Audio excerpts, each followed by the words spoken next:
సరే ఇవాళ ఏపీలో చంద్రబాబు నాయుడు గారు అందరు మంత్రులతో కేబినెట్ మీటింగ్ అయితే ఏర్పాటు చేయడం చూస్తున్నాం కదా! మరి కేబినెట్ మీటింగ్‌లో ఏమేమి అంశాలు చర్చించారు? ఏం జరిగింది సార్ అక్కడ? ఈరోజు కేబినెట్ మీటింగ్ జరిగింది. తొలి కేబినెట్ మీటింగ్ ఇది. ఈ కేబినెట్ మీటింగ్‌లో ప్రధానంగా వాళ్ళు చర్చించిన అంశాలొచ్చి చంద్రబాబు 5 సంతకాలు ఆల్రెడీ చేశాడు. 5 సంతకాలకు సంబంధించి తీర్మానాలు చేయాలి. ఆ సంతకాలు అమలు కావాలంటే కేబినెట్ తీర్మానం చేయాల్సి ఉంది కాబట్టి వీళ్ళు చేశారు. అందులో ఫస్ట్ సంతకం మెగా డిఎస్సి 16,347 ఉద్యోగాలకు సంబంధించిన మెగా డిఎస్సి కండక్ట్ చేస్తానని చంద్రబాబు ఎన్నికల హామీ ఇచ్చాడు. దాన్ని నెరవేర్చుకోవడానికి సంతకం కూడా చేశాడు. దాని మీద కేబినెట్ తీర్మానం చేసింది. రెండవ సంతకం ల్యాండ్ టైటిలింగ్ యాక్ట్ని రద్దు చేస్తామని. సో అది గతంలో అసెంబ్లీలో వైసీపీ పెట్టినప్పుడు తెలుగుదేశం సంపూర్ణ మద్దతు ఇచ్చింది. ఇప్పుడు ఆర్థిక మంత్రి అండ్ అసెంబ్లీ వ్యవహారాల మంత్రిగా ఉన్న పయ్యావుల కేశవ దాని మీద ఒక చిన్న మంచి స్పీచ్ కూడా ఇచ్చాడు. అది కూడా వీడియో వైరల్ అయింది. సో కానీ మరి వీళ్ళు ఆ తర్వాత కరెక్ట్గా అమలులో అది సరిగ్గా లేదని చెప్పి దాన్ని ప్రచారం చేశారు. అది హెల్ప్ అయింది కూడా కూటమికి. అంటే మనం అప్పుడు కూడా చెప్పుకున్నాం, ఒక లాస్ అవర్షన్ అనే ఒక బిహేవియరల్ సైకాలజీ ప్రిన్సిపల్ ఉంటుంది. ఎప్పుడైనా మనిషికి ఈ పని చేస్తే 1000 రూపాయలు నీకు అదనంగా వస్తుందని చెప్తే అదేమో ఇన్సెంటివ్. అట్ట కాకుండా ఈ పని చేయకపోతే నీకు 1000 రూపాయలు జీతంలో కట్ చేస్తానని చెప్పామనుకో, ఏది ఎక్కువ ఎఫెక్టివ్గా ఉంటుందంటే ఈ లాస్ అవర్షన్. అంటే నీకు ఆల్రెడీ వచ్చే 10,000 జీతంలో 1000 రూపాయలు కట్ చేస్తానన్నప్పుడు దీనికి ఎక్కువ భయపడతారు అనేది అనేక ఎకనామిస్టులు రీసెర్చ్ చేశారు. ముఖ్యంగా డేనియల్ కానెమన్ అండ్ ట్రాట్స్కీ అని ఇద్దరు చేసింది ఇజ్రాయెల్ ఎకనామిస్టులు. సో దాని ప్రకారం మీ ల్యాండ్ లాక్కుంటారు, మీ ఈ టైటిలింగ్ మీ ల్యాండ్ అంతా జగన్ ఒక రాక్షసులాగా భూబకాసురులాగా పెద్ద పెద్ద యాడ్లు ఇచ్చారు, ప్రచారం చేశారు. కొంత అక్కడక్కడ వైసీపీ లోకల్ లీడర్సు కబ్జాలు ఇవన్నీ చేశారు. దానివల్ల ఇది మొత్తం లాక్కుంటారేమో అన్న ఒక భయాందోళనకు అయితే గురయ్యారు. అది సక్సెస్ అయ్యారు. అది ప్రశాంత్ కిషోర్ ఈ ఐడియా ఇచ్చాడని కూడా చెప్తారు. అందుకే సూపర్ 6 కంటే కూడా దీని మీద ఎక్కువ ఫోకస్ చేశారు. సో అందువల్ల ఇప్పుడు రెండవది ఆ ల్యాండ్ టైటిలింగ్ యాక్ట్ రద్దు చేస్తున్నట్టు కేబినెట్ తీర్మానం. మూడవది పెన్షన్ నేను వస్తే అధికారంలోకి 3,000 ఉన్న 4,000 చేస్తున్నాడు. అలాగే ఈ 3 నెలలది కలిపి ప్లస్ 4,000 7,000 ఇప్పుడు జూలైకి ఇస్తానంటున్నారు.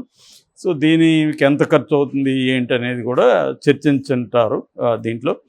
ఇక అన్న క్యాంటీన్కి సంబంధించి కూడా ఫండ్స్ పరిస్థితి ఏంటి, దీనికి ఎట్లా నడపాలి, దానికి సంబంధించి మళ్ళీ పునరుద్ధరణ కార్యక్రమం.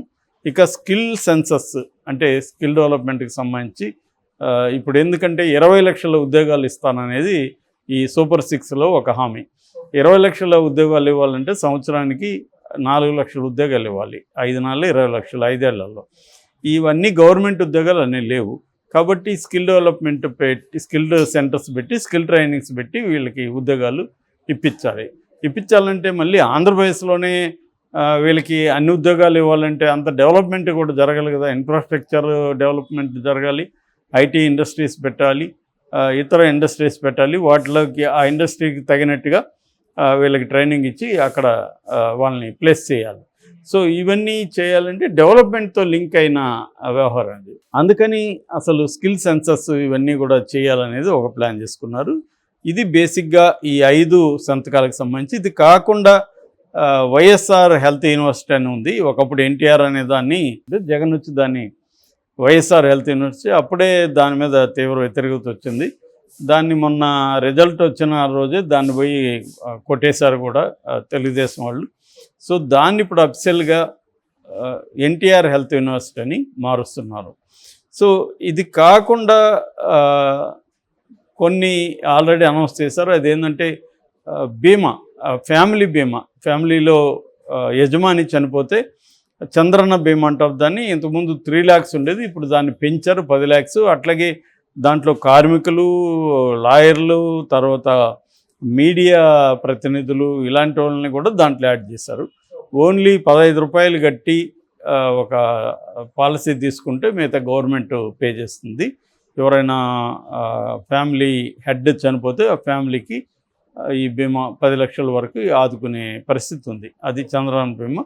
ఇలాగా రకరకాల హామీల్ని ఇప్పుడు ఎలా నెరవేర్చాలనేది, మిగతా సూపర్ సిక్స్కి సంబంధించిన చర్చ జరిగిందా అంటే ఇప్పుడు ఫర్ ఎగ్జాంపుల్ రైతులకి 20,000 చేశారు, జగన్ 13 చేసి 16 అన్నాడు, పెంచాడు, కానీ వీళ్ళు 20,000 చేశారు. అట్లాగే తల్లికి వందనం అనే స్కీమ్లో జగన్లో ఒక బిడ్డకి 15,000 ఇస్తానంటే ఎంతమంది ఉన్నా అన్ని 15 ఇస్తూ ఉన్నారు. అట్లాగే 3 గ్యాస్ సిలిండర్లు ఫ్రీ. తర్వాత ఉమెన్కి 2,500 ఇస్తామన్నారు. అది దాని మీద చర్చ జరిగిందా లేదా తెలియదు. తర్వాత పెన్షన్ది అయితే చర్చ జరిగింది, పెన్షన్ది ముందుకు వచ్చింది.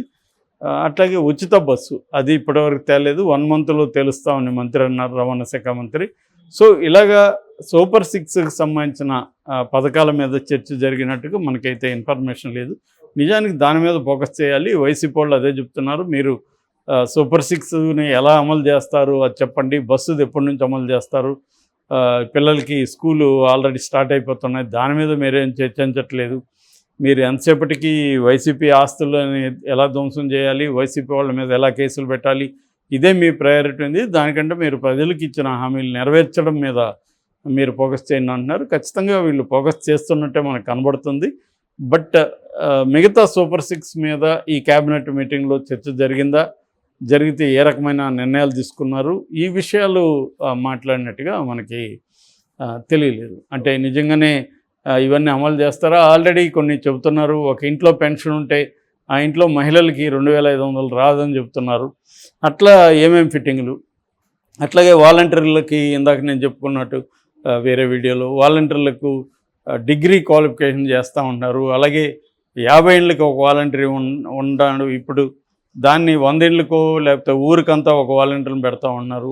అప్పుడు ఇంక జీతం పెంచినట్టు ఏమి ఎక్కడ ఉంటుంది? ఒక వ్యక్తి 50 ఏళ్ళకి ఉంటే 5,000 ఇస్తారు, 100 ఏళ్ళకి ఉంటే 10,000 ఇస్తున్నారు. సో ఇద్దరు వాలంటీర్లకు ఇచ్చేది ఇప్పుడు ఒకటికే ఇస్తారు, వాలంటీర్ల సంఖ్య అప్పుడు తగ్గిపోతుంది. సో టెక్నికల్గా నేను వాలంటీర్లు 10,000 పెంచుతానన్నాడు, పెంచానంటారు. చాలామంది చాలా పార్టీలు చేసేది ఇదే, వీళ్ళు డీటెయిల్గా చెప్పరు, ఎప్పుడైనా డీటెయిల్ చెప్పకుండా తర్వాత ఫిట్టింగ్లు పెట్టడం మొదలు పెడతారు పొలిటికల్ పార్టీలు. ఎందుకంటే వాళ్ళకు కూడా తెలుసు వాళ్ళవి కానీ హామీలని. జగన్ భాషలో చెప్పాలంటే తనకి దాదాపు 70,000 ఖర్చు అయితే డీబీటీ ప్లస్ ఇతర కార్యక్రమాలకి. చంద్రబాబు ఇచ్చిన హామీలు సూపర్ సిక్స్ నెరవేరాలంటే 1,50,000 కోట్లు అన్నాడు. మింటి లాంటి పత్రిక దీని మీద అసెస్ చేసి 1,20,000 కోట్లు అనింది. ఏదేమైనా 1,00,000 కోట్ల కంటే ఎక్కువ పర్ ఇయర్ దీనికి కావాలి చంద్రబాబు ఇచ్చిన హామీలకి. దాంతోపాటు జీతాలు ఇవ్వాలి, అమరావతిని డెవలప్ చేయాలి. అమరావతిని డెవలప్ చేయాలంటే దాదాపు అది కూడా 1,00,000 కోట్ల పైన, దాదాపు 5-6 లక్షల కోట్లు కావాలి. మిగతాది ఏదో సెల్ఫ్ ఫండింగ్ ఏదో చెప్తున్నారు, కనీసం 1,00,000 కోట్ల పైన దానికి అవసరం ఉంది. ఇక మిగతా రోడ్లు ఇవన్నీ ఇంతకుముందు వైసీపీని ఎక్కడెక్కడ విమర్శించారో అవన్నీ వీళ్ళు చేయాలి. మరి బడ్జెట్ అరౌండ్ 3 lakh crores ఉంటుంది పర్ ఇయర్. మరి వీళ్ళు ఎక్కడి నుంచి తీసుకొస్తారు? ఆల్రెడీ అప్పులు ఉన్నాయి, అప్పులు కట్టాలి, వాటికి వడ్డీలు కట్టాలి. తర్వాత ఈ పథకాలకంతా ఎక్కడి నుంచి తీసుకొస్తారు? అందుకని ఏం చేస్తారు జనరల్గా అంటే ఏదో ఒక కథ చెప్పి కట్ చేసి కార్యక్రమం చేస్తారు. ఇంతకుముందు జగన్ ఎంత ఇచ్చాడో చంద్రబాబు కూడా అంతే ఇస్తాడు, కానీ ఎక్కువ ఇస్తున్నట్టు ఇచ్చేసి లబ్ధిదారుల సంఖ్యను ఎలా కట్ చేయాలి అనేది వాళ్ళు ఆలోచిస్తారు. ఇందాక నేను వాలంటీర్ ఎగ్జాంపుల్. సో ఒక వాలంటీర్ బదులు ఇద్దరిని బదులు ఒకరిని పెట్టడం, ఇద్దరికి ఇచ్చేది 10,000 ఒకడికి ఇవ్వడం, టెక్నికల్గా 10,000 పెంచాను కదా అనడం, అక్కడేమో తగ్గించేయడం. ఇటువంటి జిమ్మిక్కులు వీళ్ళు ఫాలో అవుతుంటారు పొలిటీషియన్స్. ఇక్కడ మనం ఇప్పుడు కర్ణాటకలో చూస్తున్నాంగా, కర్ణాటకలో మా హామీలు ఎలా నెరవేర్చాలని వాళ్ళు ఒక ఇంటర్నేషనల్ కన్సల్టెన్సీ ఏజెన్సీకి ఇచ్చారు, వాళ్ళ వాళ్ళకి చేతులు ఎత్తేస్తున్నారు. అట్లాగే ఇక్కడ కూడా అంతే, ఇక్కడ ఇప్పటివరకు అన్ని హామీలు ఏమీ ముందుకు తీసుకెళ్ళలేదు. సో ఇక్కడ కూడా కట్ చేస్తారు. సో ఇదే పని చంద్రబాబు కూడా చేసే అవకాశం ఉంది. చంద్రబాబు ఇలా చేస్తే మేము క్వశ్చన్ చేస్తామని ఆల్రెడీ